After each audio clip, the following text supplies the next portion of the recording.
Good morning. Today is day 59 of the legislative session, so we are almost at the finish line. Tomorrow night at midnight is the constitutional mandate for the stopping of the 2023 regular session of the legislature. A lot has been happening this week, and there are a number of bills that are still on third reading today, messages being exchanged back and forth between the House and the Senate. So a lot of action happening, but I wanted to give you an update on some of the latest things that have gone on. On Monday, the Senate completed action on Senate Bill 188. This is a very important bill that was strongly supported by the West Virginia Chamber of Commerce, and it is designed to send a message that, hey, West Virginia is a welcome place to come build natural gas power plants. Now, the power plants that would be built under this bill would sell directly to PJM, the regional grid, not to West Virginia customers. These plants are being built left and right in Ohio and Pennsylvania. So just to give you an idea, there are 13 combined cycle natural gas plants in Ohio, 26 in Pennsylvania, and 0 in West Virginia. So this bill is really designed to say, come to West Virginia. It'll speed up the permitting process. It directs the Department of Economic Development to find sites for natural gas power generation, but a very important bill, and it has completed legislative action as of Monday.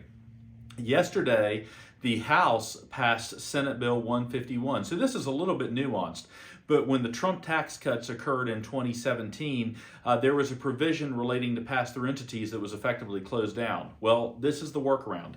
So under Senate Bill 151, pass-through entities can elect to take their income tax at the entity level rather than the personal level. So this will be very beneficial to small businesses in West Virginia who operate as pass-through entities. The fiscal impact to the state is 0. The fiscal impact is entirely on federal taxes. So we were very happy to see that bill. It passed 91-1 in the House yesterday, and we expect the Senate to concur with the one amendment that was made in the House of Delegates.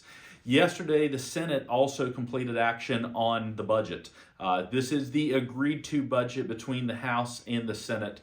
So that is House Bill 2024 that was completed in the Senate yesterday, moving across to the House of Delegates, where we expect no changes and the House to concur on the budget as well, wrapping up that process.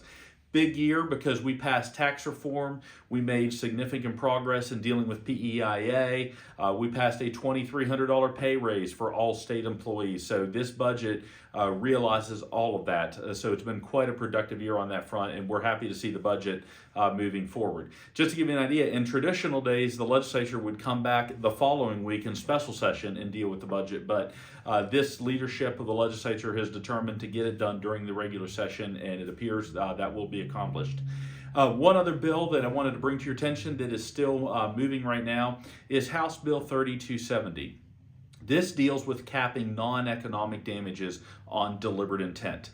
So deliberate intent is a provision within workers' compensation whenever an employer deliberately knows about a condition that is going to likely lead to an injury. It's not a frequent occurrence, but it does happen on occasion.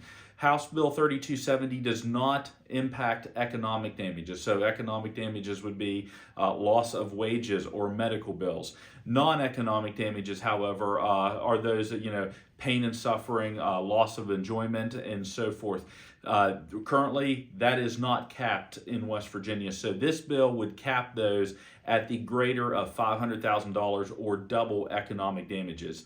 In the form it's in now, it is agreed to between the trial bar and the business side on that bill. It hit a hiccup earlier this week when a troublesome amendment was added in the Senate Judiciary Committee. However, that amendment was defeated when it was brought before the full Senate yesterday. So that bill is now in good shape, and we are optimistic that it should pass the Senate today. So that's just a quick update on some of the latest things that are moving forward. Again, by midnight tomorrow, the session will be wrapped up. We are going to be offering a member-wide recap live for the West Virginia Chamber on Wednesday at 2 p.m. So you will get the Zoom link in your email, and you can jump on. Steve Roberts and I are going to be giving a briefing of everything that went on during the legislative session, as well as taking any of your questions. So please join us next Wednesday at 2 p.m., and we will give a wrap-up of the then concluded 2023 regular session of the legislature. So thank you very much for your continued support of the West Virginia Chamber, and hope to have you join us on Wednesday.